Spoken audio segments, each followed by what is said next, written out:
자, 세 번째 에피소드 3. 통계학의 기본 원리와 상관관계의 이해라는 제목으로 지금 수업 준비가 되어 있습니다. 자, 다시 한번 조사해 볼게요. 의통 들었다 손? 네. 딱 2학번에서 커당한 게 딱 보이죠? 네. 원래 2, 3까지는 알고 있었어야 했는데 애석하게 생각하고요. 자, 어, 잠시만 마이크,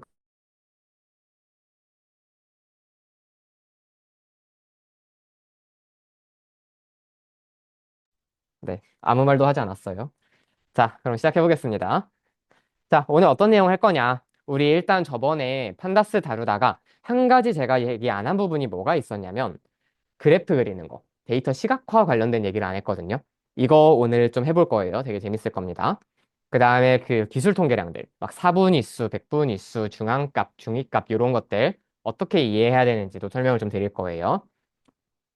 그 다음에 이제 데이터 사이의 상관관계를 이해하는 방법이라고 해서 가장 기초적인 통계 분석, 상관 분석을 한번 해볼 겁니다. 그래서 예를 들어서 여러분들 그냥 머릿속에 떠오르는 상식 같은 거 있잖아요. 키가 큰 사람은 몸무게도 더 높을 것이다. 이런 생각들, 이런 것들을 어떻게 수학적으로 두 변수 사이의 관계를 증명하는지 볼 겁니다. 그 다음에 마지막으로는 이제 통계학의 기본 원리. 아, 여긴 아주 중요합니다. 제가 무려 과제 10번에다가 51페이지부터 60페이지까지는 매우 중요하므로 한 번 더 복습해보세요라는 걸 적어놨을 정도니까 꼼꼼하게 들어주시면 감사하겠습니다. 다만 오늘 여기까지 갈 수 있을지 조금 회의적이긴 하네요. 자, 시작해보겠습니다. 일단 왜 통계학이 중요하냐 이거부터 잠깐 얘기를 해보자면 우리 저번에 데이터 시간 처음 들어갈 때 제가 이런 설명을 드렸었습니다. 어, 통계는 사실 데이터가 똑바로 들어가야 여러분의 연구 결과든 뭐 인공지능 학습이든 나중에 뭐 추후에 서비스 분석이든 뭐든 잘 돌아간다. 그래서 제가 가비진 가비지아웃 이런 얘기 계속 몇 번 말씀을 드렸었어요.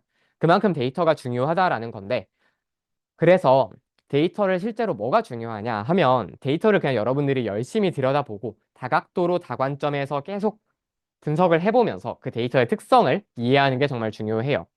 그거를 이제 우리가 탐색적 데이터 분석, EDA라고 부릅니다. Exploratory Data Analysis라고 불러요. 그래서 그거를 제대로 해서 데이터에 대한 충분한 이해를 가지고 여러분들이 인공지능이든 뭐 연구든 들어가셔야 충분한 성과를 얻을 수가 있어요. 그러면 그 탐색적 데이터 분석은 어떻게 하느냐?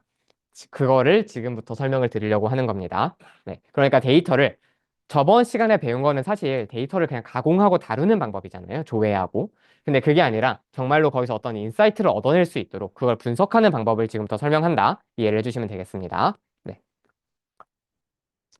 자, 그래서 우리 통계학에는 두 가지 갈래가 있습니다. 무려 의통 첫 번째 슬라이드에 나오는 전공 첫 번째 시간 첫 번째 슬라이드에도 있는 내용인데, 자, 통계학은 기술 통계랑 추론 통계로 구분이 돼요. 기술 통계라는 거는 기술이 테크놀로지가 아니라 디스크립션입니다. 그러니까 뭐에 대해서 서술한다는 뜻이죠. 그래서 데이터 자체를 우리가 알기 쉬운 형태로 요약하고 걔네들을 설명해내는 그런 간단한 피상적인 통계학이 기술 통계라고 생각하시면 됩니다. 반대로 추론 통계는 뭐냐? 인퍼런셜이라고 되어 있어요. 뭐냐면 우리가 가지고 있는 소수의 데이터만 가지고 실제 세계의 특징은 어떠한가? 그리고 뭐 가설을 검증하고 막 미지의 값을 예측하고 이렇게 조금 더 심층적인 데이터 분석을 진행하는 게 추론 통계라고 이해를 해주시면 됩니다. 그래서 오늘 수업은 아마 기술 통계 중심으로 조금 진행이 될 것 같고 막판에 추론 통계에 대해서 좀 얘기를 할 수 있으면 좋겠습니다. 자, 기술 통계 뭔지 일단 이해되셨죠? 그냥 데이터의 피상적인 특성을 요약해서 보여준다. 뭐 말하자면 이런 거예요. 우리가 만약에 학교 선생님이라고 쳐봅시다. 이번에 중간고사를 쳤는데 애들 점수가 그냥 전교생 400명 점수가 그냥 숫자로만 있어요. 그러면 이거 진짜 어지럽고 어떻게 해석해야 될지도 모르죠. 이게 뭘 의미하는지도 모르고. 근데 여기서 평균은 75점이었고 표준 편차 15점 나왔다라고 해보면 아 그래도 시험 좀 쉬웠네를 바로 딱 알 수 있잖아요. 그럼 다음번에는 평균 좀 더 한 60까지 내릴 수 있도록 한 네다섯 문제 정도 난이도를 올려야겠다. 이런 식으로 생각을 할 수가 있겠죠. 네. 이렇게 데이터를 전체 알 수 없는 이 수많은 값들을 거기서 우리가 특징들을 추출해내서 데이터의 전체적인 형태를 이해하는 게 지금부터 설명할 기술 통계, Descriptive Statistics라고 생각해 주시면 되겠습니다. 자, 그래서 우리 대표적인 대표값들 몇 개만 좀 대표적인 대표값 몇 개만 좀 설명을 해보고 갈게요. 일단 평균값, 중앙값 이거 언제 배우죠? 중학교 2학년 2학기? 그때 네. 그 다음에 분산과 표준 편차 기억나세요? 네, 이런 것들 얘기 좀 해볼게요. 자, 평균. 우리 보통 일상용어에서는 에버리지라고 하지만 학술적으로는 민이라는 단어를 조금 더 많이 씁니다. 평균의 정의는 진짜 간단하죠? 여러분들 알고 계신 거 그거. 데이터 싹 다 더한 다음에 개수로 나누기. 네. 물론 뭐 이제 여러분들이 공부하신 거에 따라서 막 기하평균, 조합평균, 벽평균 이런 거 공부하셨을 수도 있지만 우리는 산술평균으로 항상 얘기를 합니다. 통계학에서는. 그래서 뭐 학생 5명의 성적이 이거 거의 초등학교 문제죠. 72, 48 막 저런 식으로 5개 숫자가 있다. 그럼 평균 어떻게 구하냐? 그냥 다 더하고 5로 나눠버리면 되죠. 다 더하면 315 나올 테니까 5로 쪼개면 63점 딱 나오는 거 볼 수 있죠. 자, 근데 이 평균값은 가끔 한계가 있다.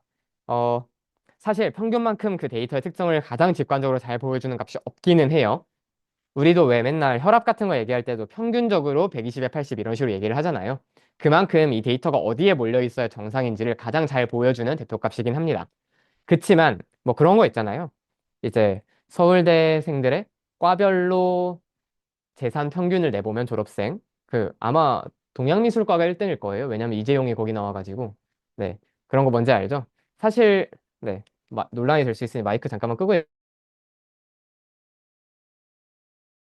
네, 거기 출신 중에서 이제 그렇게 압도적으로 네, 재산이 많은 사람이 있다 보니까 평균이 왜곡되는 거죠. 네, 이런 것들을 평균의 함정이라고 우리가 보통 부른다고 아마 오래전에 배우셨을 거라고 생각을 합니다.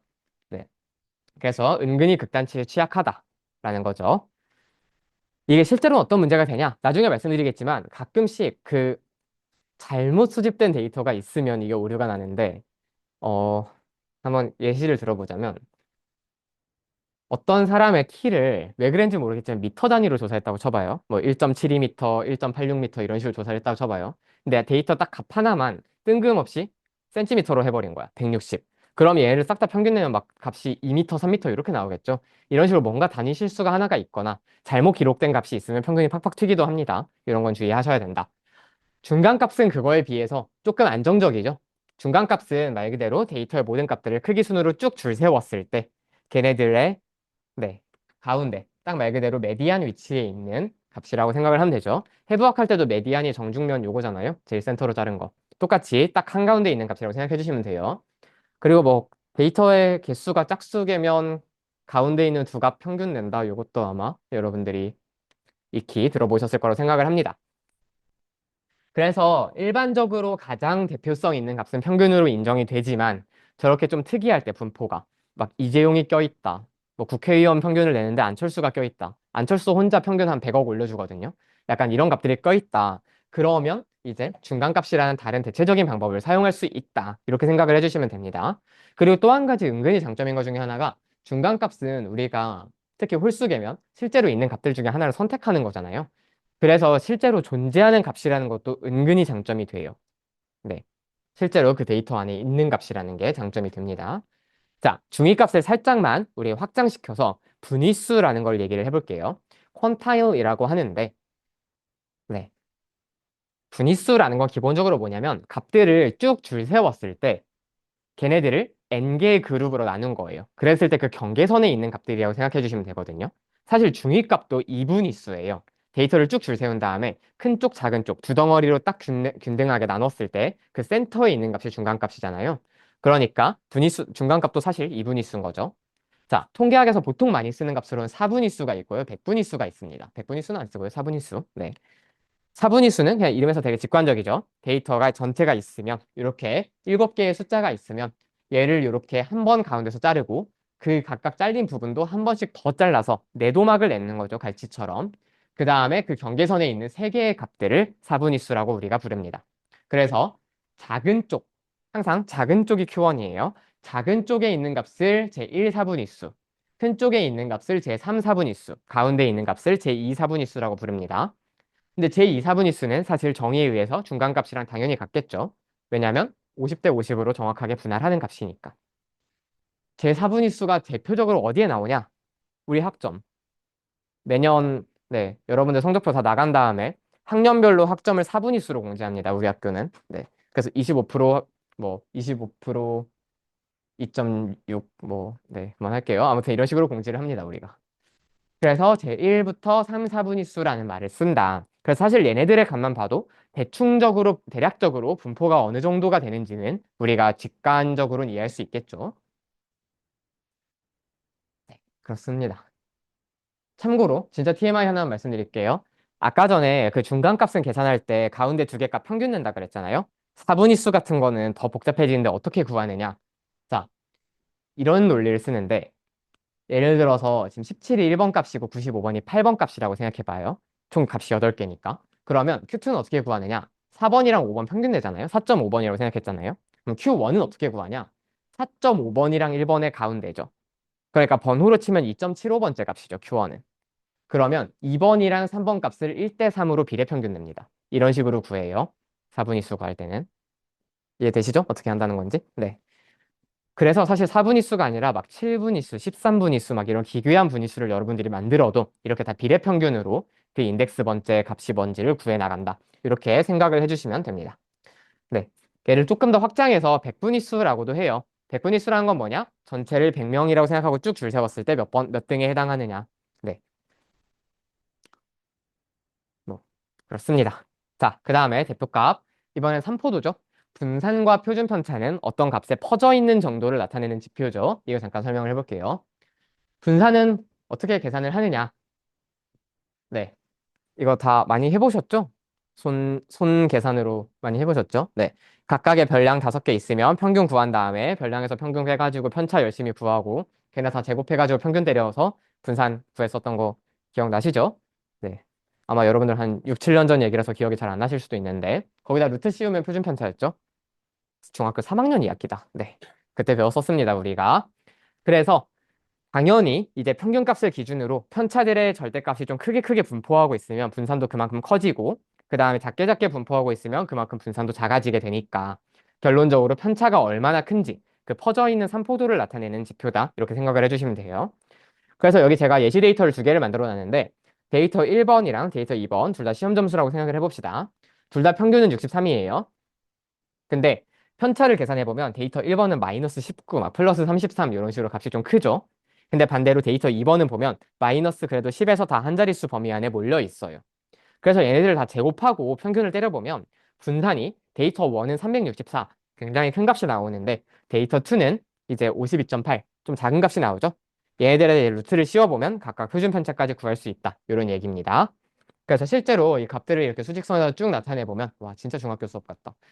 얘네들 주황색 점들은 굉장히 쭉 멀리 퍼져 있으니까 표준 편차도 이렇게 19라는 높은 값이 나오고 파란색 점들은 이렇게 모여 있으니까 표준 편차가 상대적으로 작게 나오는구나. 이해되시죠? 네. 확통할 때 요거 써가지고 막 표준화하고 다 해보셨, 네. 그렇습니다. 그래서 사실 이거의 장점은 뭐냐? 표준 편차를 왜 굳이 중요한 지표로 쓰냐? 어쨌든 값이 다 점수 단위잖아요?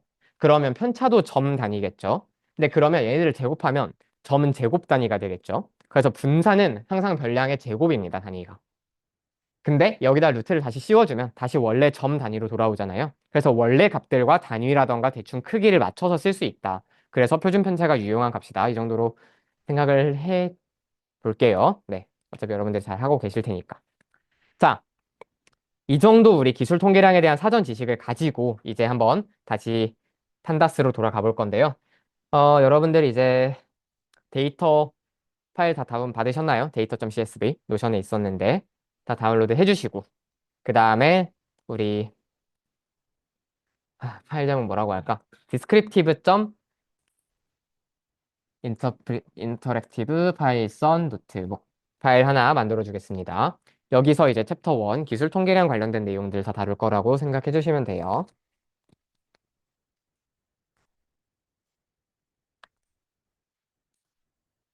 준비되셨으면 import pandas as pd까지 해주시고요.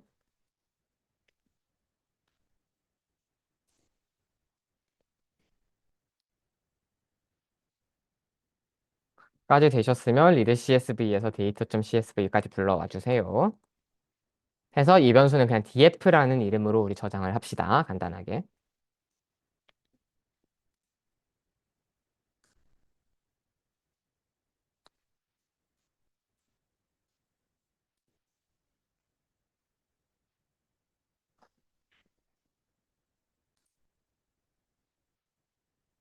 된 사람 반짝반짝.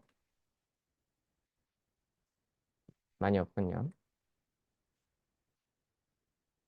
코딩에서 가장 중요한 것은 타이핑 속도.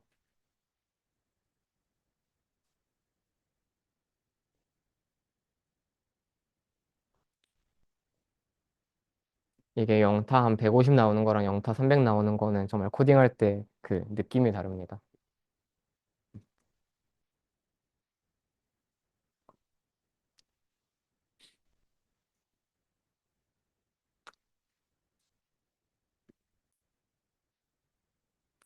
다시 한번 된 사람 반짝반짝. 살짝만 더 기다릴게요. 만약 수업 듣다가 너무 빠르다 싶은 부분이 있으면 못 따라갈 때 싶은 부분이 있으면 일단 수업 내용을 따라와 주시고 코드로 직접 찍어 보시는 거는 나중에 복습하면서 해주시는 게 나을 것 같아요. 자, 이제 좀 들어가 봅시다. df 치고 그냥 shift 엔터 쳐가지고 이제 데이터 프레임 조회해보면 뭔가 형태 익숙하죠? 우리 저번에 썼던 그 데이터 프레임 그대로입니다. 네. 다만 그때는 제가 여러분을 결측치 실습시키려고 일부러 몇 개 값들을 한 90개 정도 누락을 시켰어가지고 제가 임의로 그래가지고 그것만 다 원래 데이터로 복구를 해놨다라고 생각해 주시면 돼요. 그래서 저번에 본 것처럼 뭐 아이디부터 시작해서 성별, 나이, 지역, 거주 형태, 가구 원수 등등등등 그리고 뒤쪽 가면 수축기 혈압, 이완기 혈압, 평균 혈압, AST, ALT 등등등등 온갖 변수들이 다 있다라고 생각을 해주시면 됩니다. 그리고 이거는 실제 사람 데이터예요. 합성 데이터가 아니라 진짜 사람들한테 구한 거예요. 자, 우리 저번에 뭐 기술 통계랑 확인할 때 간단하게 보고 싶으면 df.describe 함수 써가지고 확인한다 라고 제가 설명을 드렸었습니다. 그래서 뒤에다가 .describe 찍고 실행을 해보면 이제 각 컬럼별로 쭉 보여주는 걸 볼 수가 있어요. 자, 이제 우리 기초 통계량은 제가 어떤 거 있는지 설명을 드렸으니까 조금 기반해서 설명을 드려볼게요. 맨 위에 카운트는 쉽죠? 개수. 모든 컬럼이 다 2000개 꽉꽉 채워서 갖고 있는 거 볼 수 있죠. 자, 그 다음에 이거 평균이라고 말씀드렸었죠. 나이 평균은 50살이구나. 여기 데이터셋에서 가구 원수 평균은 2.8명이구나. 이런 거 이해할 수 있죠, 대충. 그 다음에 STD. 뭐죠, 저거? 표준 편차. 스탠다드 데비에이션입니다. 표준 편차. 그래서 나이의 표준 편차는 한 20세 정도 퍼지는구나. 소득의 평균은 엄청 크게 퍼지죠. 340만 원대로 퍼지는구나. 이런 것들을 이해할 수 있어요. 자, 그 다음에 민, 맥스 뭐겠어요, 당연히? 크게 말씀하셔도 안 잡아먹어요. 최소값, 최대값이죠. 미니멈, 맥시멈. 나이는 10살부터 80살까지 조사가 됐구나. 가구 원수는 6인 가구가 최대구나. 이런 것들 얻을 수 있고요. 그 다음 25%, 50%, 75% 뭐겠어요? 4분위수. Q1, Q2, Q3라고 생각해 주시면 되겠죠. 참고로 우리 학교에서 학점 발표할 때는 25%를 최대값부터 25%로 내는데 그러니까 상위 25, 50, 75로 내는데 통계학에선 항상 하위로 냅니다. 그러니까 25%가 작은 쪽이고 75%가 큰 쪽이에요. 이건 이해를 해주세요. 자, 그래서 얘네들을 전부 다 이렇게 쭉 확인할 수 있구나 라는 말씀을 드렸었고요. 그 다음에 아까 전에 우리 원래 데이터 프레임에서는 성별, 리전, 뭐 거주 형태 이런 변수들도 있었는데 여기서는 다 누락돼 있죠. 왜냐면 걔네들은 텍스트 변수기 때문에 이렇게 숫자로 통계량 낼 때는 집계가 안 된다라고 말씀을 드렸어요. 그래서 저번에 뭐라고 설명을 드렸었냐? 이 describe 메소드를 쓸 때, 함수를 쓸 때 include를 all로 설정해주면 말 그대로 모든 변수를 포함시키게 돼서 여기에 이제 아까 전에 없었던 뭐 성별, 지역, 거주 형태 이런 것까지 다 보여주는 걸 확인할 수가 있다 설명을 드렸었어요. 그래서 여기 이제 성별에 보면 예를 들어서 유니크 두 개라고 되어 있죠. 그래서 남자랑 여자밖에 없다 이 데이터셋에는. 그 다음에 이제 여기 탑이라고 되어 있는 건 뭐냐면 가장 흔한 게 뭐냐. F라고 되어 있는 건 여기서는 여성이 더 많다라는 얘기겠죠. 그 다음에 밑에 이제 프레크라고 되어 있는데 저건 프레퀀시 빈도를 얘기하는 겁니다.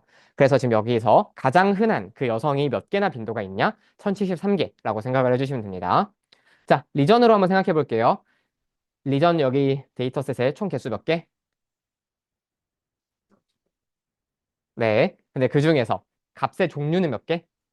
16개. 가장 흔한 지역은 경기도. 거기 살고 있는 사람 수는 466명. 이런 식으로 해석하면 된다는 거 알겠죠? 자, 그래서 이렇게 디스크라이브 메소드를 사용해가지고 가장 간단하게 네, 기술 통계량들을 볼 수 있다라고 말씀을 드렸고 include all을 추가하면 범주형 변수에 대해서는 막 25%, 40%막 이런 거 계산 못하지만 대신에 고유값의 개수, 최빈값, 최빈값의 빈도 이런 것들을 알려준다 까지 설명을 저번 시간에 드렸습니다. 이거 보고 오, 신기한데라고 하고 계시면 네, 복습 제대로 안 하신 거예요. 자, 각각의 그 다음에 기술 통계량들 접근하는 방법 좀 말씀을 드려볼게요. 네, 어, 예를 들어서 인컴을 한번 대상으로 삼아 봅시다. 소득 데이터 단위는 10,000원이에요. 여기서 만약에 하나씩 해볼게요. 평균을 여러분들이 구하고 싶으시다. 그러면 점 민 함수로 접근하시고 Shift 엔터 치시면 아 평균 457만 4천원이구나 구할 수 있고요. 저 그냥 빨리빨리 지나갈 테니까 화면 봐주세요. 중위값 구하고 싶다. 그럼 메디안 찍으시면 됩니다. 그러면 대한민국의 중위소득은 392만 1,000원이구나 알 수 있으실 거고요. 최소값 구해봅시다. 미니멈 찍으시면 17만 원이구나. 아마 저게 10살짜리 애기일 거예요. 그 다음에 맥시멈 찍어보면 이제 1,500만 원 나오는 거 볼 수가 있죠. 네. 그 다음에 발 찍으시면 이거 버라이언스 그 분산 보여줍니다. 분산 이제 11만 4,700 단위 뭘까요? 만 원의 제곱이죠. 분산이니까. 대신에 여기다 이제 STD, 스탠다드 데비에이션 찍으면 이제 표준 편차 나오는데 얘는 단위가 원이라고 해줄 수 있겠죠. 표준 편차가 338만 원. 평균이 400인데 표준 편차가 300이면 엄청나게 크게 퍼지고 있는 분포라는 거죠. 자, 그 다음에 이제 우리 잘 모르실 거 사분위수만 한번 보여드릴게요.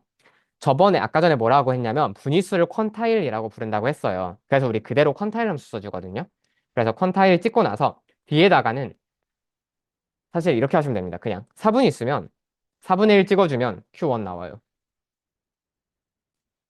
4분의 2 찍으면 Q2 나오고요. 아까 메디안이랑 똑같죠? 4분의 3 찍으면 Q3 나옵니다. 근데 사실 이 사이에는 저 4분의 3이 0.75잖아요. 사실 어떤 숫자도 들어갈 수 있어요. 예를 들어서 만약에 여러분들이 어 10분위수 중에 10분위수로 나눈 다음에 제 9 10분위수가 궁금하다. 그럼 그냥 0.9 찍으시면 되고요. 그러니까 무슨 말이냐면 저 안에 어떤 실수는 0이랑 1 사이에 다 들어갈 수 있다는 거겠죠? 네. 뭐 예를 들어서 0.167 막 이런 것도 가능해요. 천분위수 중에 제 167 천분위수겠죠, 저거는. 뭐 저런 연산도 가능하다. 그래서 저 퀀타일 함수를 쓰면 안에 들어가 있는 실수에 대해서 분위수를 구해준다 정도로 생각을 해주시면 되겠습니다. 자, 기술 통계량 계산하는 방법 끝. 이고요. 네. 아, 그리고 한 가지 더 말씀드릴게요. 그냥 데이터 프레임 전체에다가 여러분들이 평균 치실 수도 있거든요. 요건 좀 중요한 걸 한번 봐주세요. 근데 이러면 바로 오류가 나요.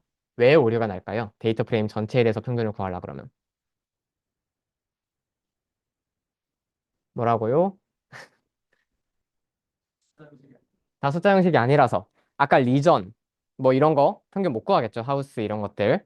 그래서 이렇게 그냥 평균을 치면 오류가 납니다. 근데 어쨌든 데이터 프레임에서 모든 컬럼의 평균을 다 보고 싶다. 그러면 여기다 파라미터로 뉴메릭 올린을 true라고 해주면 됩니다. 숫자형 만을 맞게 참값으로 설정해라. 그러면 이제 모든 컬럼에 대해서 평균을 한 번에 쭉 구해서 보여주는 거를 확인할 수가 있습니다. 마찬가지로 뭐 std 이런 것도 쳐보면 잘 나오는 걸 확인할 수가 있죠. 자, 저 뉴메릭 올린은 우리가 오늘 좀 많이 쓸 거라서 한번 기억을 해주세요. 자, 이제 우리 박스 플롯 한번 이해를 해볼게요. 혹시 이렇게 생긴 그래프를 본 적이 있다? 네, 다들 본 적이 있는 것으로. 자, 이게 박스 플롯, 상자 수렴 그림이라고 아마 옛날에 가르쳤을 것 같은데, 네, 이렇게 부르거든요. 뭐가 수렴이냐면 양쪽에 요거 수렴이에요. 여기 가운데가 박스고, 네, 우리는 그냥 박스 플롯이라고 합시다. 얘는 데이터의 전체 분포를 보여주는 건데, 이제 어떻게 보여주느냐. 일단, 가운데 상자가 있잖아요. 이 상자는 뭐냐면, Q1부터 Q3, 1, 4분위수부터 3, 4분위수의 범위를 저렇게 찍어 놓은 겁니다. 그러니까, Q1을 지금 찍어봤더니 대충 한 마이너스 1이 나왔고, 지금 제 쪽에서 각도가 좀 이상하게 보여요. Q3를 찍어봤더니 0점 얼마가 나왔겠죠. 그러면 그냥 그 위치에다가 일단 이렇게 선 두 개를 잡아놓는 겁니다. Q1, Q3. 그리고 한가운데다가 조금 더 진하게 빨간색으로 Q2 선을 그어줘요. 여기까지가 박스입니다. 그럼 얘네만 해도 일단 25% 값, 50% 값, 75% 값 각각 얼마인지 쉽게 알 수 있겠죠. 여기까지만 해도. 자, 그 다음에 이제부터 요건 좀 중요하니까 들어봐요. Q1부터 Q3까지 저 가운데 50%가 밀집되어 있는 저 범위 있잖아요. 저 구간의 크기를 우리가 사분위수 간 범위, Interquartile Range라고 부릅니다. 저걸 줄여서 IQR이라고 불러요. 저 박스 그냥 가로 길이라고 생각하시면 돼요. 근데 저 범위에다가 우리가 1.5를 곱해요.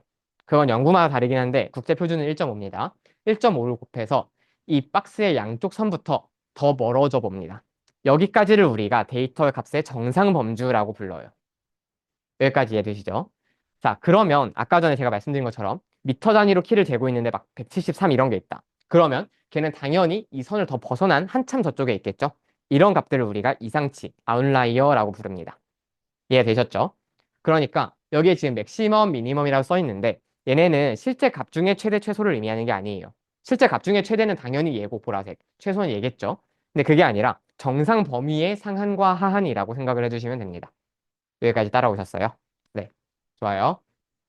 그래서 네, 일단 이런 박스 플롯이 있는데 이 가로축을 Q1부터 Q3까지 거리를 IQR이라고 한다. 그리고 여기서부터 1.5배씩 더 떨어진 곳까지를 우리가 데이터 값의 정상 범위라고 부르고 걔네를 벗어난 값은 우리가 이상치라고 부른다.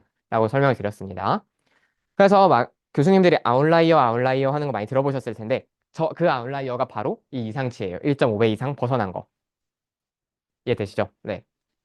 그래서 정확하게 정의는 이렇게 했죠. 그러면 값이 Q1에서 1.5 IQR만큼 왼쪽으로 간 거보다도 더 작거나 Q3에서 1.5 IQR만큼 더 간 거보다도 더 크거나 이렇게 완전 이상 범위에 있는 애들을 아웃라이어라고 생각해 주시면 되고요. 아까 제가 설명드린 것처럼 막 단위를 잘못 맞췄거나 이런 수집 과정에 오류가 있을 수도 있고 실제로 이상한 값이 있을 수도 있겠죠. 그 막 새내기 때 친구들 열심히 술 먹고 그러다 보면 자기 간 수치 1600 나왔다고 막 자랑하는 친구들 있잖아요. 그거 당연히 한 여기쯤 있겠죠. 네. 그런 거 당연히 다 아웃라이어입니다. 그렇지만 그건 수집 오류가 아니잖아요. 그 사람이 과하게 술을 마셔서 그 꼴이 난 거지. 네, 그렇습니다. 예. 근데 어쨌든 IQ와 이런 아니, 이상치들은 우리가 조심은 해야 돼요. 왜냐하면 아까 전에 제가 말씀드렸잖아요. 키를 미터 단위로 세다가 센치 하나 딱 들어가면 혼자 막 평균 1씩 올려버릴 수도 있다. 이런 얘기 들었었죠. 마찬가지로 사람 100명의 간수치를 구하는 평균을 구하는데 만약 간수치 1600인 사람이 있다. 자기 혼자 한 16 올려버릴 거잖아요. 그러면 평균이 이상 범위에 있을 수도 있어요. 간수치 정상치가 40이니까. 그렇기 때문에 이런 이상치들은 탐지하고 처리하는 게 나름의 의미가 있습니다. 그래서 이상치 탐지하는 거 잠깐만 한번 얘기를 해볼게요. 자, 우리 일단 지금 잠깐만 화면 봐주세요. 자, Q1, Q3 각각 먼저 구해볼 건데, 자, Q1, 어, 뭘로 구할까요? 여러분들 마음에 드는 변수. 어떤 거? 인컴? 인컴. 좋습니다. 인컴으로 한번 해볼게요. 아, 참고로 이상값이 안 나올 수도 있어요. 다 정상 범위 안에 있으면. 네, 한번 일단 해보겠습니다. 자, 인컴에 만약에 Q1을 구하고 싶다. 그러면 이렇게 써주면 되겠죠? df 인컴에 아까 퀀타일이 분위수 구하는 거라고 했으니까 여기다가 4분의 1 넣어주셔도 되고 아니면 그냥 0.25 넣어줘도 되겠죠? 이렇게 하면 Q1이 나올 거고요. 그 다음에 여기 마찬가지로 인컴에다가 퀀타일 치고 4분의 3, 제 3, 4분위수 구하고 싶으면 0.75 넣어주면 되겠죠? 이렇게 하고 그냥 프린트 Q1, Q3 해보면 Q1이랑 Q3 값 각각 190.52, 뭐 645 이렇게 나오는 거 볼 수 있을 거예요. 자, 그러면 이제 뭘 할 수가 있느냐? IQR을 구할 수가 있겠죠? IQR. 이거 진짜 쉽죠? 그냥 Q3 빼기 Q1 해주면 되죠? 그쵸? 여기까지 따라오셨어요? 네. 그럼 이게 우리가 저 IQR의 그 박스의 아까 가로 길이, 그 너비를 구한 거라고 생각해주면 됩니다. 자, 그러면 우리 IQR까지 한번 뽑아봅시다. 이 IQR은 454. 너무 넓다. 네, 뭐 아무튼 이렇게 나오네요.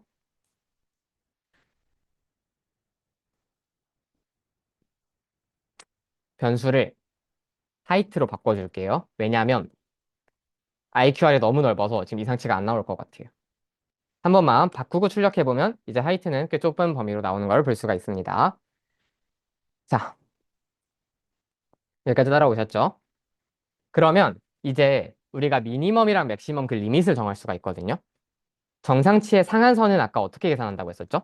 맥시멈 리밋이라고 써줄게요. 어떻게 구한다고요? 음, 그쵸? 하한이죠, 사실 그거는. 네. 그러니까 Q1에서 1.5배의 IQR을 빼주면 얘가 하한인 거죠. 그 다음에 맥시멈 리밋은 어떻게 구한다고요? 그쵸? Q3에다가 1.5 IQ할 만큼 더 오른쪽으로 간 게 맥시멈이겠죠? 자, 얘네도 한번 제대로 나오는지 출력을 해봅시다. 그러면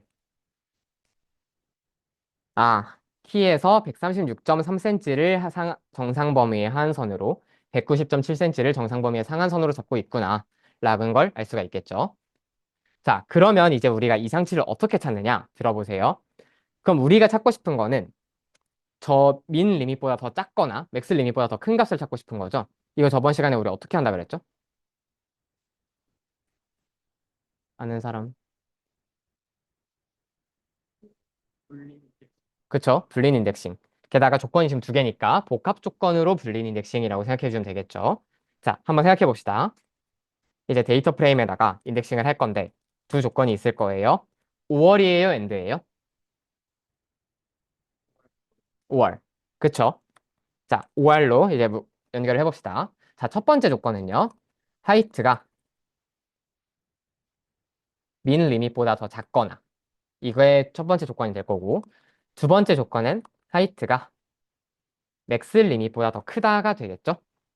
자, 이렇게 해주고 뽑아보면 컬럼 3개가 딱 나오네요. 지금 키드를 한번 살펴보면 하나는 195, 와 부럽다. 하나는 134.5, 하나는 191.2인 걸 볼 수가 있습니다. 네. 뭐 예상대로 134.5는 10살이네요. 내가. 아무튼 그럼 이렇게 세 가지 값은 우리의 이상치가 된 거예요. 그러면 쟤네들을 실제로 아까처럼 박스 플롯을 쭉 그려보면 걔네는 거기 있었겠죠. 그 정상 범위 바깥 아웃라이어 범위에 있었겠죠. 이런 식으로 우리가 이상치를 탐색할 수 있습니다. 여기까지 이해되셨죠? 불린 인덱싱 쓸 수 있다. 자, 그럼 이제 이 이상치를 어떻게 처리하느냐? 이거 잠깐 얘기해 볼게요. 사실 첫 번째 방법, 방치. 의외로 많이 씁니다. 결칙은 방치를 잘 안 하는데 이상치는 의외로 방치하는 경우가 좀 있어요. 왜냐면 사실 아까 막 센티미터, 미터 이런 것처럼 대놓고 잘못 수집한 게 아니면 어쨌든 있는 값이긴 하잖아요. 간수치 1600도. 그러면 그거를 없애버리는 게 오히려 데이터의 왜곡을 만들어낼 수도 있어요. 통계에서. 그래서 그거를 그냥 네. 무슨 말인지 알겠죠? 그냥 살려두는 경우도 있다. 근데 아예 손을 안 대는 건 좀 솔직히 그래요. 어쨌든 평균 같은 데도 이상을 일으키니까. 그래서 그걸 어떻게 처리하는지는 다음 시간에 정규성 다루면서 설명을 해드리겠습니다. 자, 그 다음에 두 번째로 보완이 있는데 우리 저번에 결특치 보완했던 거 생각나시죠? 평균값, 중앙값 이런 걸로 때울 수 있다. 또는 막 전진 보관, 후진 보관 이런 얘기 했었어요. 그거랑 되게 비슷한 논리예요. 사실 여기 지금 보라색 오른쪽에 있는 값들 있잖아요. 얘들 오른쪽으로 너무 퍼진 거죠. 그러면 오른쪽 딱 상한인 이 맥시멈 리밋으로 바꿔줍니다. 이 값들을. 이건 그냥 블레인 덱싱 쓰면 쉽게 할 수 있겠죠? 아니다. 어플라이 함수 쓰면 쉽게 할 수 있겠죠? x 값이 맥시멈 리밋보다 크다 하면 이 값으로 바꾸고 아니라면 원래 값 그대로 유지해라. 이런 식으로 함수 쓰면 되잖아요. 미니멈 쪽도 똑같겠죠. 얘보다 더 작으면 다 미니멈으로 바꿔버리는 거예요. 이런 방식으로 보완도 가능합니다. 그 다음에 마지막으로 그냥 결특치처럼 지워버리는 방법도 있어요. 네. 이런 것들은 여러분들이 이상치가 몇 개나 있는지, 어떤 이유로 저런 이상치가 생긴 것인지를 봐가면서 처리하시면 됩니다. 알겠죠? 지금 아까 키 같은 경우에는 딱 3개 있으니까 사실 저 정도는 그냥 삭제 처리하는 게 나을 것 같고, 솔직히 별로 큰 문제 일으키는 양이 아니잖아요. 그럼 그냥 살려줘도 됩니다. 저 정도는. 오케이? 자, 넘어가 볼게요. 그래서 이상치를 어떻게 처리하냐? 어, 삭제하는 방금 설명드린 거 그대로예요. 삭제할 때는 사실 그냥 그 행들 하나하나 지워주셔도 되고요. 여러분들이 직접. 아니면 불린 인덱싱 사용해도 되겠죠.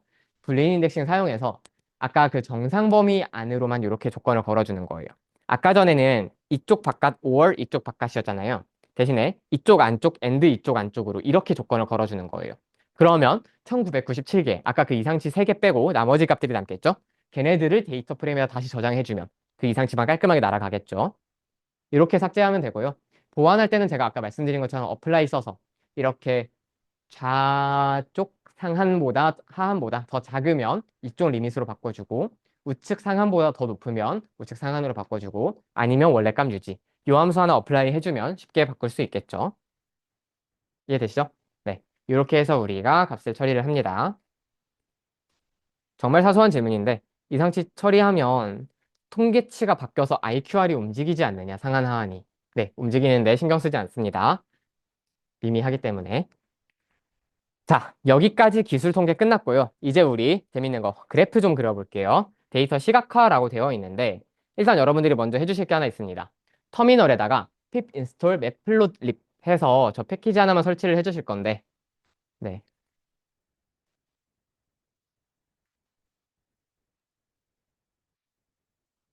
혹시 일단 시간을 좀 드릴 테니까 이슈가 있으시다면 바로 얘기를 해주세요. 음, 교탁이 여기 있는 게 훨씬 낫네.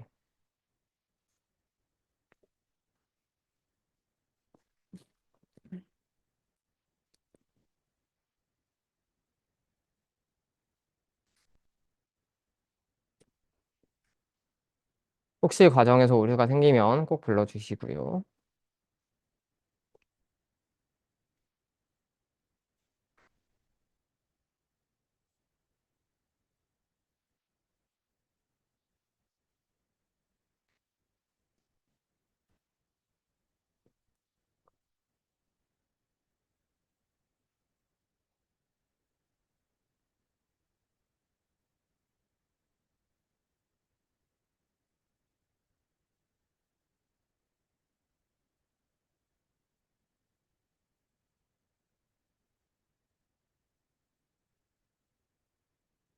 된 사람, 네, 기다릴게요.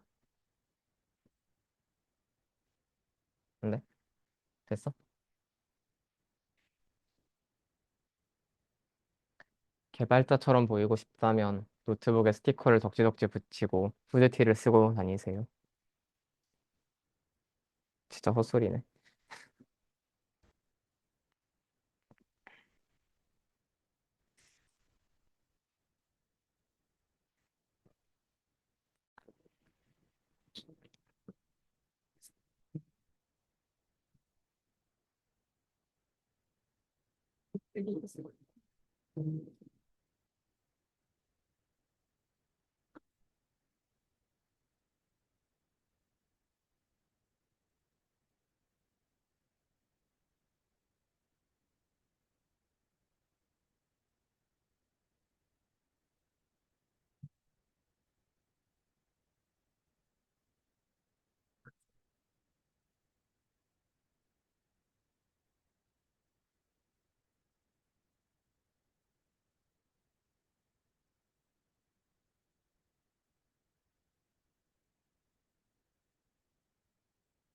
된 사람 손 한번 다시 들어볼까요?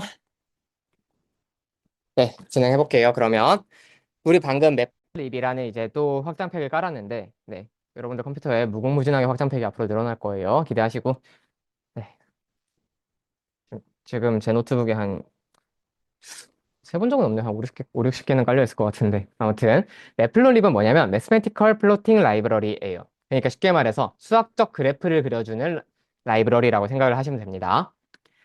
어, 네.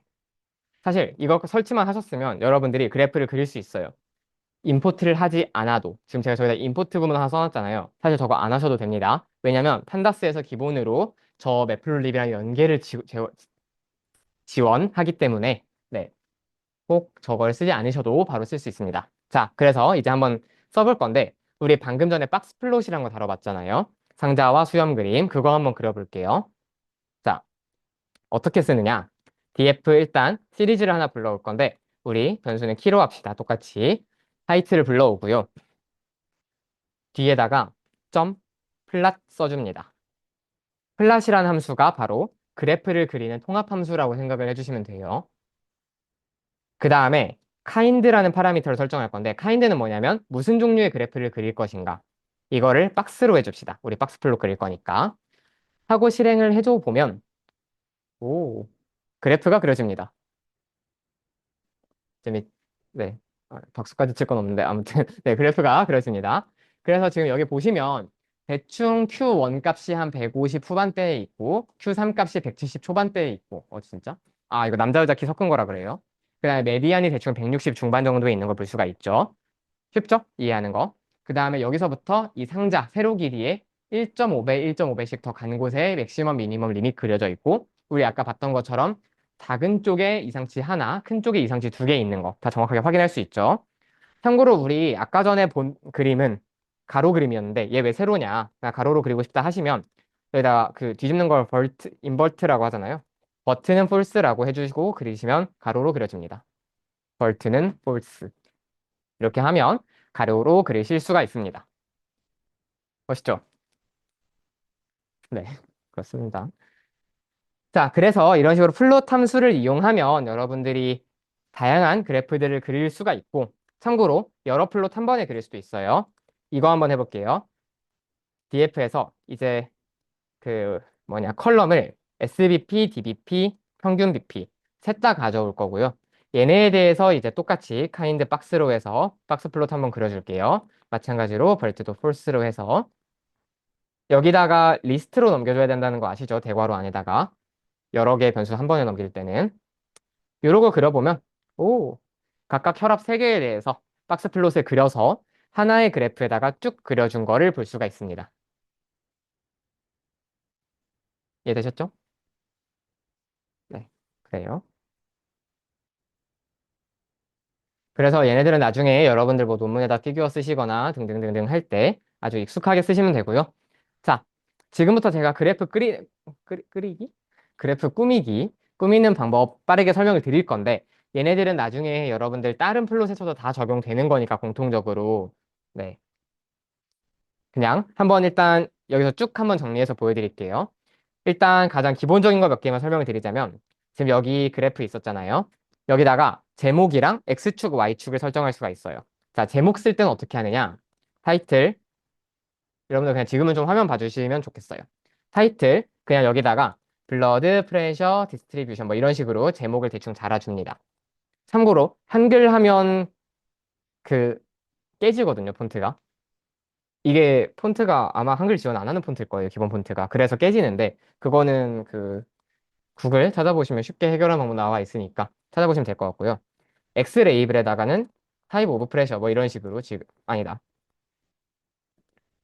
X축에다가는 혈압 단위 밀리미터 Hg. Y 레이블에다가는 뭐 타입 오브 BP 이런 식으로 적어줄게요. 그러고 실행해 보면 그래프에 이제 X축 설명, Y축 설명 제목이 쭉쭉 들어간 걸 볼 수가 있습니다. 멋있죠? 자, 그 다음에 우리 그 사이즈도 바꿀 수 있거든요. 사이즈를 바꿀 때는 그래프에서 피규어 사이즈라는 의미에서 픽 사이즈라는 변수를 사용합니다. 그래서 여기다가 예를 들어서 정말 극단적으로 8,2를 한번 때려볼게요. 그러면 그래프가 이렇게 나와요. 가로 8, 세로 2 비율로 만든 거예요, 지금. 그 다음에 여기다가 뭐 7,5를 때린다? 그러면 이제 7, 5 사이즈로 만들어주겠죠. 참고로 정확하게 7이랑 5가 뭘 의미하느냐? 가로 인치수랑 세로 인치수입니다. 예, 미국 놈들이 만들어서 인치라는 괴상한 단위를 쓰는데 아무튼 그렇습니다. 그래서 제가 오늘 과제에는 여러분 보고 그래프 그려서 제출하라는 게 좀 있거든요. 그럴 때 어떻게 하면 되냐면 이렇게 그래프 뽑으신 다음에 여기 VS 코드 오른쪽에 보시면 복사 버튼이 있어요. 이걸로 복사하셔서 그냥 노션 창에다 붙여 넣으시면 됩니다. 쉽죠? 네. 자, 그래프 좀 더 꾸며볼게요. 일단 여기서 지금 제가 설명드린 거 타이틀로 제목 단다. X 레이블, Y 레이블로 각 축 제목 달 수 있고 픽 사이즈로 크기 바꿀 수 있다 말씀드렸고요. 자, 배경에다 격자 넣을 수 있는데 이거 그냥 격자가 그리드잖아요. 그리드 트루 해주면 이렇게 배경에 격자가 들어갑니다. 그래서 각 뭐 Q1, Q2, Q3 얼마인지 정확하게 비교할 때 조금 더 이렇게 참조선들 활용해서 정확하게 알 수 있겠죠. 뭐 별로 이쁘진 않네요. 그 다음에 색깔 바꾸기. 요건 좀 여러분들이 많이 쓰실 것 같은데 컬러 이퀄 레드 이런 식으로 한번 써줘 봅시다. 컬러는 레드다. 대신에 색깔 이름은 따옴표로 감싸주셔야 돼요. 문자열이라서.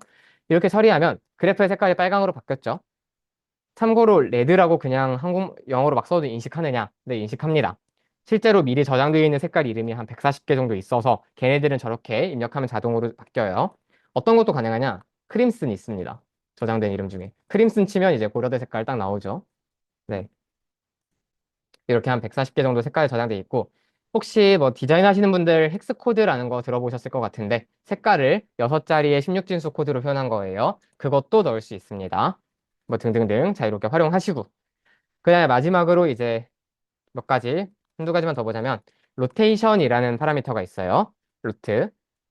이거 45로 하면 무슨 일이 생기냐면요.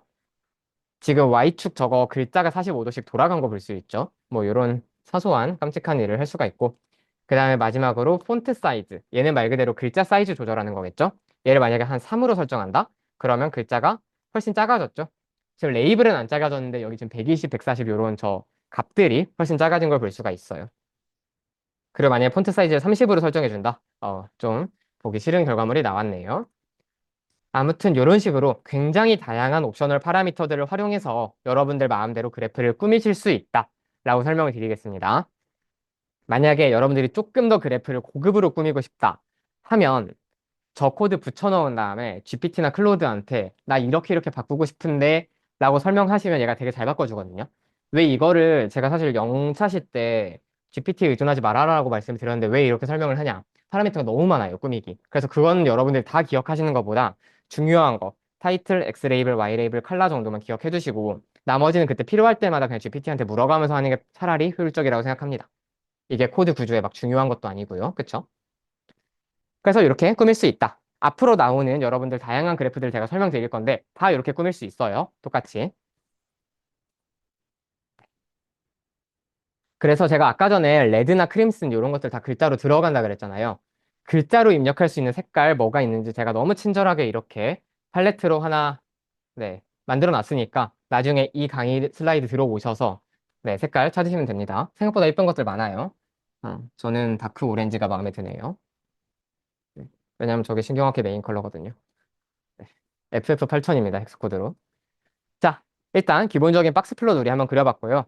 이제 우리 데이터 분포 이해하기 위해서 히스토그램이랑 확률 밀도 함수 한 번씩 그려볼 겁니다. 뭔가 뒤에 굉장히 압박적인 단어가 하나 있었죠. 확률 밀도 함수. 저도 확통 못해서 괜찮습니다. 자, 히스토그램이라고 하는 걸 일단 그려볼 건데, 히스토그램이라고 하는 거는 주어진 데이터를 대해서 구간별 빈도를 그리는 거예요. 그러니까 아까 걔는 그냥 데이터를 쭉 분석해서 박스, 휘스커 이렇게 딱 그려주는 함수였잖아요. 얘는 이제 얘를 10개의 구간으로 이렇게 쭉쭉쭉쭉 잘라서 걔네별로 데이터 안에 몇 개씩 있는지 빈도를 쭉 나타내 준다라고 생각을 해주시면 되겠습니다.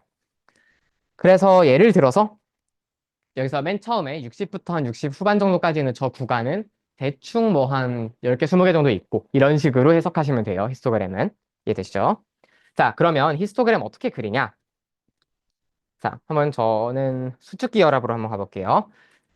데이터 프레임에서 수축기 혈압에 대해서 마찬가지로 그래프 그릴 거니까 플롯 함수 써주면 되겠죠. 근데 아까 전에는 이제 그래프의 종류가 박스였지만 지금 우리 히스토그램 그리고 있기 때문에 히스트라고 써주면 됩니다. 요러고 그냥 그려보면 바로 그려줘요. 히스토그램을. 네. 수축기 혈압 분포가 쭉 보이죠? 네. 80에서 100 사이. 요거 좀 심각한 거죠? 네. 너무 낮죠? 는 그래서 많지 않고 우리가 흔히 알고 있는 수축기 혈압 120mm 수은 요 근처가 제일 많은 분포를 보이고 있는 걸 알 수가 있어요. 그 뒤로 가면 이제 거의 한 200까지 가는데 굉장히 무섭죠? 네, 그렇습니다. 자, 근데 이제 이 히스토그램 그릴 때는 꽤 재밌는 파라미터가 하나 있어서 설명을 추가로 드리자면 일단 제가 좋아하는 걸로 색깔만 좀 먼저 바꿔주고요. 그 다음에 빈즈라고 하는 파라미터가 있어요. 빈즈가 우리 저번에 혹시 제가 지나가다가 데이터 구간화를 비닝이라고 부른다고 했는데 기억이 나실까요? 왜냐면 그 빈이 그거잖아요. 쓰레기통.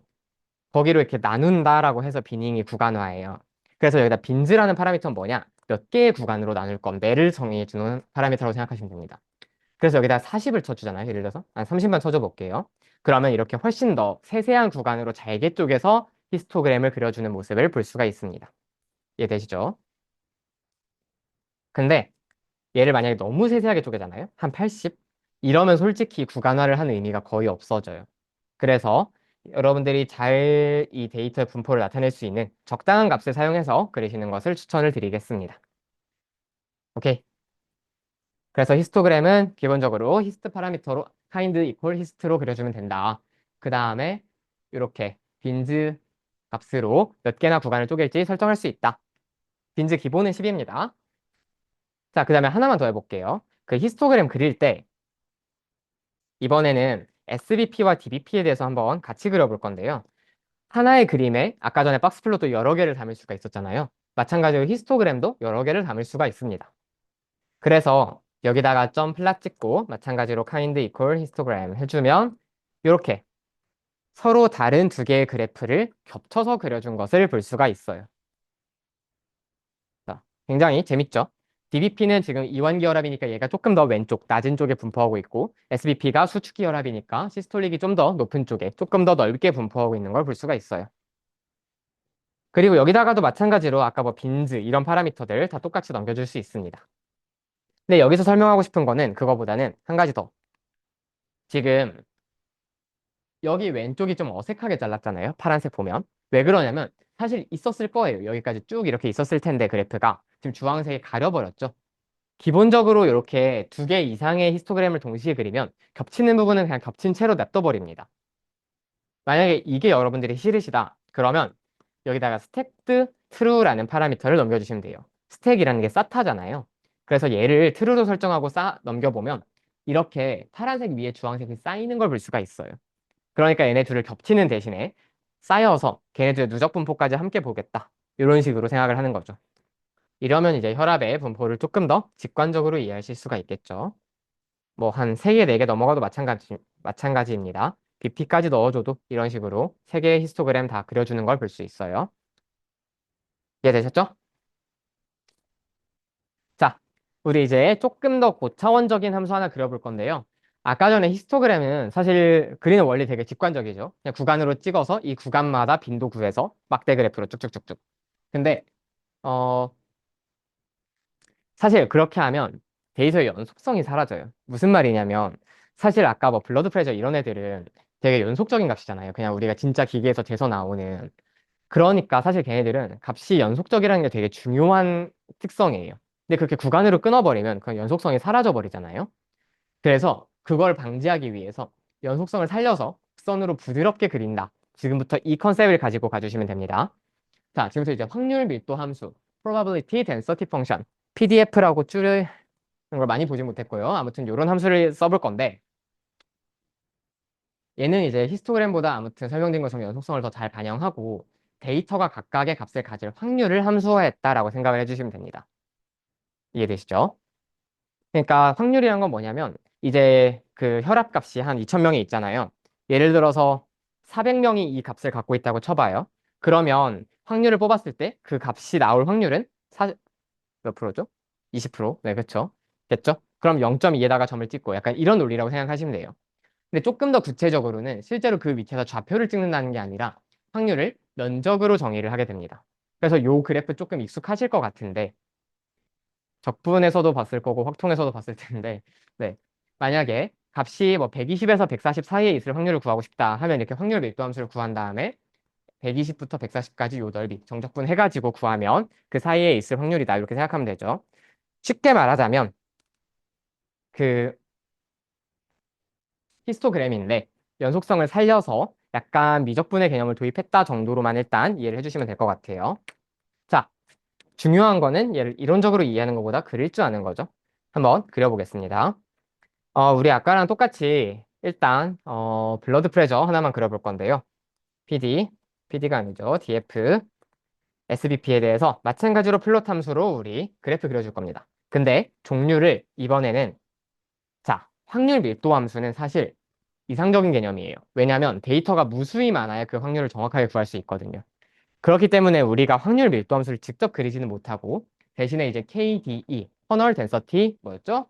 Estimation이구나. 라는 플롯을 활용해가지고 간접적으로 추정해서 근사해서 그립니다. 그래서 플롯 이름이 확률 밀도 PDF가 아니라 KDE예요. 카인드가.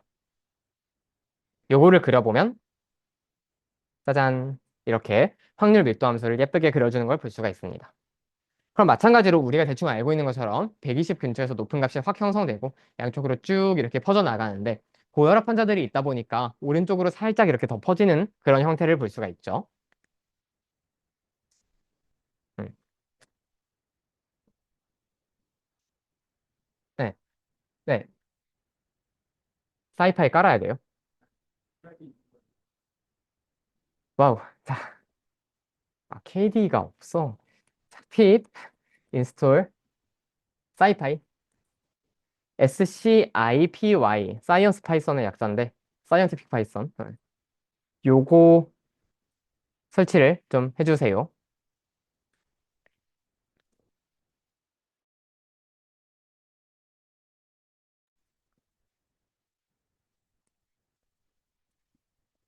이게 저도 제 컴에 뭐가 깔려 있는지를 다 모르기 때문에 KD 사이파이 필요해.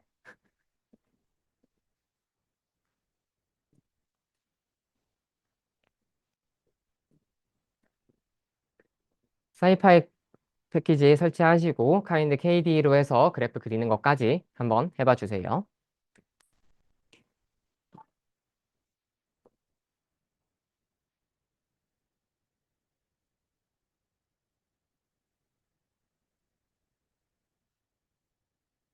SCIPY 사이언티픽 파이썬 됐어? 한 사람 반짝반짝 됐습니다. 한 더워서 덥죠? 난방 끌까?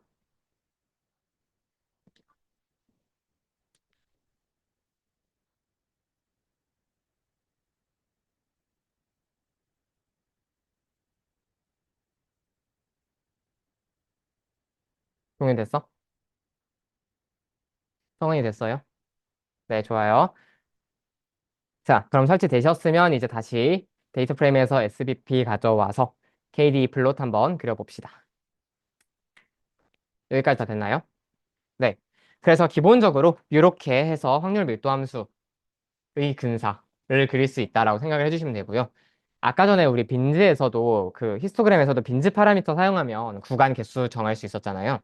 여기서도 마찬가지로 BW 메소드라는 파라미터를 이름이 좀 복잡하죠. 이용하면 얼마나 세부적으로 저 확률 밀도를 근사할 것인지를 결정할 수가 있습니다. 예를 들어서 얘를 0.05로 그리잖아요. 그러면 이렇게 굉장히 세부적인 저 데이터의 하나하나 형태를 다 세세하게 짚어주는 걸 볼 수가 있고 더 내리면 뭐 더 심각하겠죠. 이런 식으로. 반대로 0.1이 그리면 조금 이렇게 뭉개져서 그리고 기본값이 0.2인데 우리가 아까 보여주는 그 그림 나오죠. 0.5까지 해버리면 훨씬 더 이렇게 그래프 형태가 뭉개지는 걸 볼 수가 있어요. 그러니까 얼마나 더 세부적인 그 확률 분포의 특성까지 살릴 것이냐를 저 BW 메소드로 일종의 분해능 같은 거죠. 현미경에서 그런 느낌으로 접근할 수 있다라는 거를 말씀을 드립니다. 그래서 지금 얘도 BW 메소드 0.1, 0.2인데 형태가 확연히 다른 게 딱 보이시죠? 좋습니다. 자, 이제 잠깐만 이론적인 얘기 좀 우리 해볼게요. 저렇게 데이터의 분포를 만든 다음에는 우리가 두 가지 성격을 얘기를 합니다. 첫 번째로 외도, 치우친 점도라는 게 있고, 그 다음에 첨도, 뾰족한 정도라는 게 있는데 하나씩 설명을 드려볼게요. 사실 여러분들이 이미 정규 분포의 개념에 대해서는 어느 정도 알고 계실 텐데 모든 데이터 분포가 정규 분포는 아니에요, 당연히. 예를 들어서 소득 분포 같은 거 내보면 대부분은 우리가 흔히 말하는 중위소득 근처에 몰려 있겠지만 저 위쪽으로 한도 끝도 없이 왜냐하면 대기업 CEO들이 있기 때문에 몇백억, 몇천억까지 쭉 계속 펼쳐질 거예요, 그래프가. 네. 그런 식으로 모든 그래프가 대칭적이진 않고 경우에 따라서 굉장히 비대칭적인 그래프들이 그려지기도 합니다. 그럴 때 이제 외도, 스튜니스라는 수치를 활용해서 그 정도가 얼마나 되는지를 우리가 평가를 해요. 자, 그래서 일단 제로 스큐드라고 하는 거는 치우치지 않은 대칭적인 분포를 얘기를 하는 건데 얘는 이제 값들이 말 그대로 이렇게 쭉 대칭이라고 생각하시면 됩니다. 그럼 당연히 중간값이랑 평균값은 같은 위치에 있겠죠. 이 얘기를 왜 하느냐? 자, 아까 전에 제가 소득 분포 말씀드린 것처럼 오른쪽으로 치우친 분포 한번 볼게요. 이거 보고 왼쪽으로 치우친 거 아니냐라고 할 수 있는데 왼쪽 오른쪽은 치우친 이 꼬리의 방향으로 생각을 해주시면 됩니다. 그러니까 오른쪽으로 길게 늘어졌으면 오른쪽으로 치우친 분포인 거예요. 헷갈리시면 안 돼요. 그러면 당연히 값들은 왼쪽에 몰려 있겠죠? 그리고 오른쪽으로 길게 이상치들이 쭉 있는 거고 이렇게 생각을 해주시면 돼요. 자, 그럼 무슨 일이 일어나느냐? 여기서는 잘 보세요. 여기 지금 메디안 중앙값이 있잖아요. 근데 이 오른쪽으로 치우친 분포는 이쪽 값들이 그만큼 더 확확 크게 나타난다는 거잖아요. 그 대기업 CEO 연봉처럼. 그러면 얘네들이 당연히 평균을 정상보다 훨씬 더 확확 올려줘요. 그렇기 때문에 평균이 중앙값보다 더 오른쪽에 있습니다. 이해되시죠? 네. 그래서 얘네들을 오른쪽으로 치우친 분포라고 부르고 얘네들에서 이제 외도, 이 스큐니스라는 값을 계산하게 되면 얘네들은 양수가 나타나요. 오른쪽이기 때문에. 자, 반대로 그러면 왼쪽으로 치우친 분포도 있겠죠. 이렇게 값들이 오른쪽에 쭉 몰려 있고 왼쪽으로 쭉 이렇게 길게 늘어지는 이런 형태를 우리가 왼쪽으로 치우친 분포라고 합니다. 이 경우에는 반대로 왼쪽으로 깎아먹는 값들이 그만큼 더 많다는 얘기이기 때문에 평균이 중위값보다 더 낮아지고 그 다음에 스큐, 저 외도값은 음수가 됩니다. 그래서 네거티블리 스큐드라고 부르기도 해요. 이론적으로 알고 계시고 자, 그 다음에 첨도, 컬토시스라는 값이 있습니다.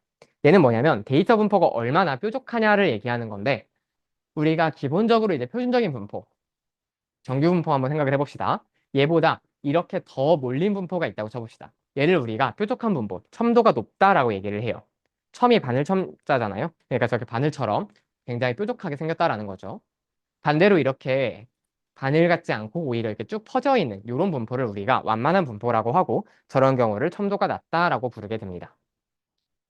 네, 이해되시죠? 그래서 이거 잠깐만 설명을 드려보자면 뾰족한 분포들은 평균값 근처에 당연히 데이터가 몰려 있겠죠. 근데 지금 여기 보면 양극단에도 데이터가 많이 분포한다라고 되어 있는데 가운데에 몰려 있으면 양극단에 많이 없는 거 아닌가요? 라고 생각을 할 수가 있어요. 이건 제가 잠깐만 설명드릴게요. 요 세 가지는 모두 데이터의 산포도, 그러니까 표준 편차나 분산이 같다는 하에서, 가정하에서 그린 거예요. 그럼 무슨 일이 생기냐면 가운데로 그만큼 데이터가 많이 몰리잖아요. 근데도 분산, 표준 편차를 똑같이 유지하려면 양쪽 극단값도 많아야 돼요. 그만큼. 그래서 가운데에도 많고 극단값도 많은 이런 형태가 됩니다. 반대로 지금 똑같이 또 표준 편차 분산을 유지하면서 이렇게 완만하게 그리려면 데이터가 이렇게 가운데에 쭉 이렇게 퍼져 있잖아요. 그러면 이미 어느 정도 산포가 낮기 때문에 더 극단값들이 있으면 안 돼요. 무슨 말인지 알겠죠? 네. 그래서 의외로 이렇게 가운데에 몰려 있으면 극단값도 더 많고 가운데에 안 몰려 있으면 극단값도 더 적다. 우리 상식과 약간 반대 현상이 일어난다라는 거 정도 말씀드리겠습니다. 네. 그래서 네. 외도 구할 때는 아까 전에 우리 그 df 점 이렇게 시리즈 하나 가져온 다음에 점 뭐 민 하면 평균 구할 수 있었고 메디안 하면 중앙값 구할 수 있었잖아요. 똑같이 스큐 치면 이제 맨 앞에 글자죠. 스큐니스에 저거 치면 외도 구할 수 있고요. 그 다음에 컬토시스 지금 여기 스큐로 잘못 나왔는데 컬트예요. 컬토시스의 약자인 컬트를 쓰면 첨도를 구할 수가 있습니다. 자, 그래서 실제 우리 데이터베이스에 있는 걸로 제가 몇 개만 좀 보여드릴게요. 지금 그냥 이건 화면 잠깐만 봐주세요. 지금 왼쪽 그래프 같은 경우에는 키로 그린 건데 얘는 지금 외도가 0.090이에요. 거의 0에 가깝죠. 그러니까 얘는 대칭적인 분포라는 겁니다. 반대로 우리 대표적인 비대칭 분포의 예시로 꼽히는 인컴 한번 그려보면 얘는 외도가 1 나와요. 포지티블리 스큐드죠. 오른쪽으로 이만큼 꼬리가 길게 치우쳐 있다라고 생각하시면 됩니다. 자, 첨도도 한번 볼게요. 에이지가 아마 스컬트가 제일 낮게 나오는 것 같은데 얘는 지금 마이너스 0, 마이너스 1이거든요, 값이. 무슨 말이냐면 0일 때가 정규 분포예요. 그러니까 마이너스 1이면 완만한 분포라는 의미겠죠. 그래서 굉장히 이렇게 넓게 퍼져 있는 걸 볼 수가 있어요.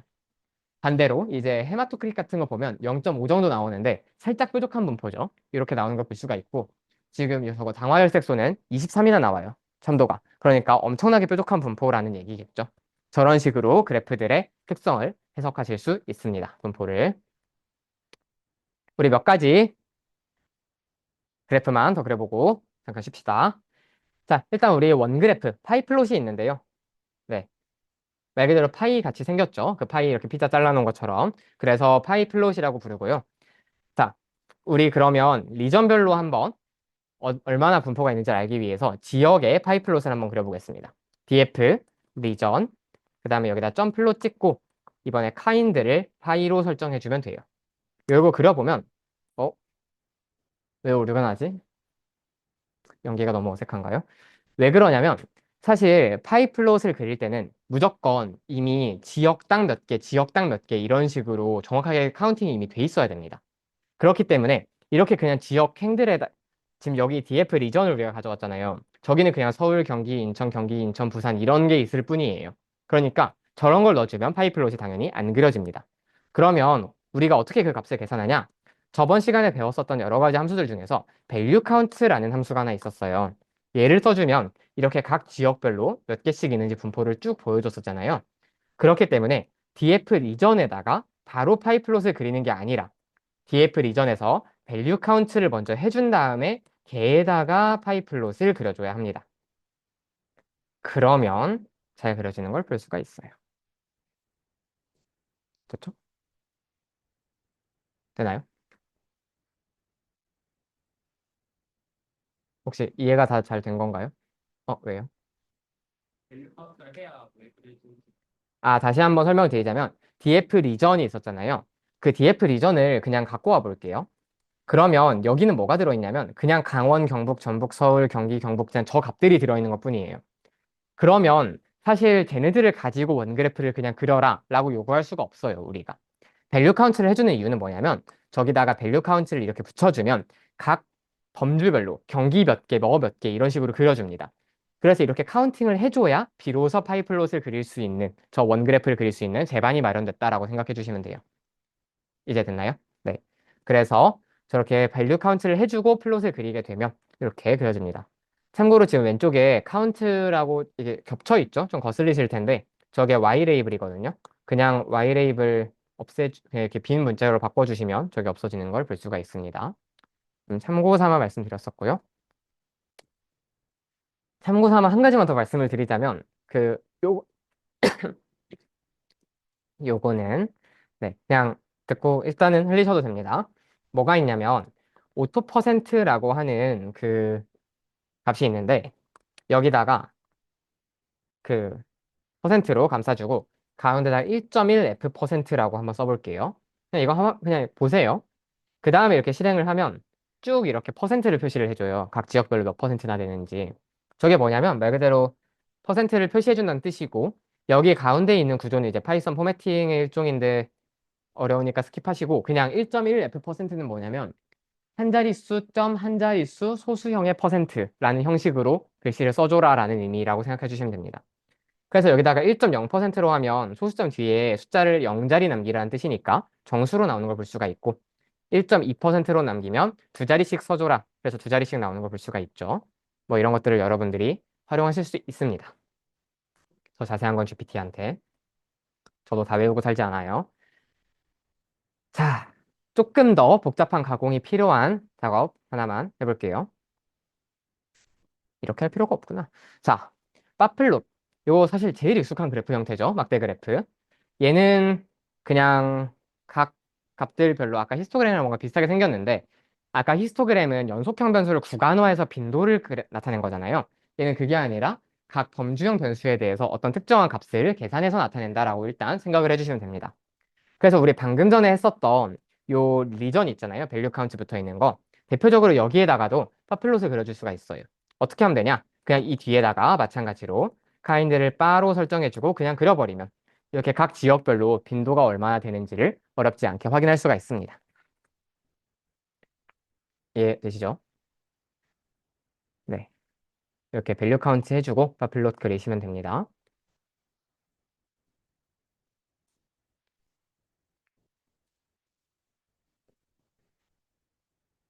그 다음에 조금 더 우리 고급 메소드 하나만 써볼 건데 예를 들어서 지역별로 사람들의 소득 평균이 얼마나 되는지를 알고 싶다라고 내가 가정을 한번 해봅시다.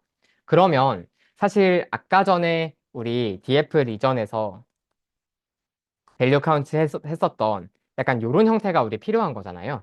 각 그 값별로 얼마씩 생긴다. 약간 이런 형태가 필요한 건데 얘를 어떻게 만들어줄 수가 있냐. 우리 저번에 배웠던 그룹 바이 메소드로 해줄 수가 있어요. 자, 데이터 프레임에다가 그룹 바이 함수를 써준 다음에 일단 그룹을 묶는 기준은 리전으로 한번 해봅시다.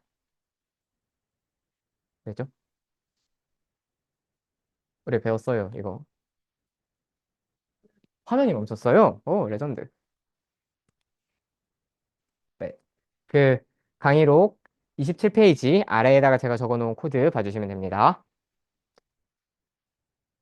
자, df에서 그룹 바이 함수를 써준 다음에 네. 거기다가 이제 그룹을 묶을 기준을 리전으로 설정을 해줍니다. 그 다음에 그 그룹 바이에서 우리는 무슨 변수를 볼 거냐면요. 걔네들 각각의 그 평균을 볼 거예요. 근데 뭐의 평균을 볼 거냐? 거기 중에서 인컴의 평균을 본다. 이런 식으로 설정을 해주시면 됩니다. 자, 한 일들 간단하게 설명드려보자면 그룹 바이를 해가지고 지역별로 묶은 다음에 걔네들의 모든 컬럼에 대해서 평균을 내고 그 중에서 인컴만 가져왔다. 이렇게 생각을 해주시면 돼요. 자, 그리고 우리 하나만 더 해줘야 되는데, 이 평균을 낼 때 민 함수 안에다가 뉴메릭 올리는 같이 입력을 해줘야 됩니다. 왜냐면 아까 전에 그 뭐 성별, 거주 형태, 이런 변수들은 그 평균이 안 구해졌잖아요. 그러니까 뉴메릭 올리를 해주셔야 됩니다. 자, 일단 여기까지 입력하고 실행을 해보면 우리 방금 전에 그렸던 거랑 똑같이 각 지역별로 이제 소득 평균을 딱 구해준 거를 볼 수가 있어요. 깔끔하죠? 여기까지 이해되셨나요? 네. 그러면 이제 여기다가 플롯 해주고 카인드 바로 해서 바플로 그려주면 각 지역별로 소득 평균 분포가 어떻게 되는지를 어렵지 않게 확인할 수가 있겠죠. 이해되시죠? 네. 물론 여기다 이제 제가 편의상 평균을 썼지만, 이거 잠깐만 화면 봐주세요. 그냥 평균을 썼지만, 뭐 여러분들 원하는 거에 따라서 다른 통계치로 그래프 그리실 수도 있습니다. 예를 들어서 메디안 써주면 각 지역별 중위값 그래프를 바플롯으로 나타내 줄 것이고, 뭐 STD 넣으면 표준 편차를 이렇게 나타내 줄 수도 있겠죠. 네, 그렇군요. 제주도가 편차가 큽니다. 이해되셨죠? 이런 식으로 파플롯을 그릴 수 있고 얘는 이제 그룹 바이 메소드하고도 되게 잘 어울린다까지 설명을 드리겠습니다. 자, 오늘 마지막 그래프인데요. 라인 플롯, 선 그래프도 한번 그려볼게요. 선 그래프 어떻게 그리냐면 그냥 아까랑 똑같아요. 그냥 이런 거 대충 형태 만들어 놓고 여기 뒤에다가 플랫 종류만 다 대신에 라인, 선이라고 바꿔주시면 되거든요. 그러면 너 왜 안 되니? 아, 카인드 이퀄 라인이죠. 그러면 이제 각 지역별로 이렇게 점들을 다 찍은 다음에 선으로 쭉 연결해서 그래프를 그려준 거를 볼 수가 있습니다. 초등학교 6학년 때 많이 해보셨죠? 네. 제가 초등 수학학원에서 알바를 하기 때문에 아주 잘 알고 있습니다. 이게 어디 나오는지. 근데 사실 선 그래프는 저런 리전 같이 완전 딱딱 독립되는 범주형 변수에다가 잘 쓰지 않아요. 대신에 저 가로축끼리 어떤 순서 관계가 있을 때 많이 사용합니다. 예를 하나 들어볼게요. 어, 스트레스. 스트레스가 지금 1이 매우 낮음, 4가 매우 높음. 어떤 순서가 있는 관계죠. 이런 항목에다가 그려주면 이제 조금 더 직관적인 네, 선 그래프를 그릴 수가 있습니다. 뭐 아니면 알코올? 얘도 지금 0, 1, 2, 3, 4, 5. 가면 갈수록 음주량이 늘어나는 거거든요. 네. 중간 이상 정도 술을 마시는 사람들이 소득이 가장 높군요. 네. 뭐 이런 식으로 네. 어떤 순서상의 관계가 있을 때는 보통 라인 플롯, 그다음 순서상의 관계가 없을 때는 바 플롯을 많이 활용해준다 생각해 주시면 되겠습니다. 이해되셨죠? 자, 그래프 가지고 잘 놀아보시고 우리 10분 뒤에 만나겠습니다. 10분 너무 깁니다. 5분 뒤에 만나겠습니다. 그래도 반 왔어요. 아, 그리고 한 가지 매우 매우 중요한 거 말씀을 드릴 건데요. 터미널에서 그 쉬는 시간 동안 일단 쉬시고 여러분들이 해주셔야 될 일이 하나 있는데 패키지를 또 설치를 해주셔야 돼요. 어딨지? 기본 설정, 그렇지. 음? 그냥 지금 제가 하고 있는 건 무시해 주세요. 뭔가를 찾고 있는 거니까. 설정, 그렇지.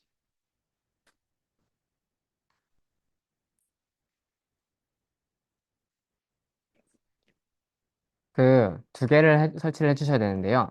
pip install c본이라고 하는 그래프 그리는 라이브러리가 하나 있고요.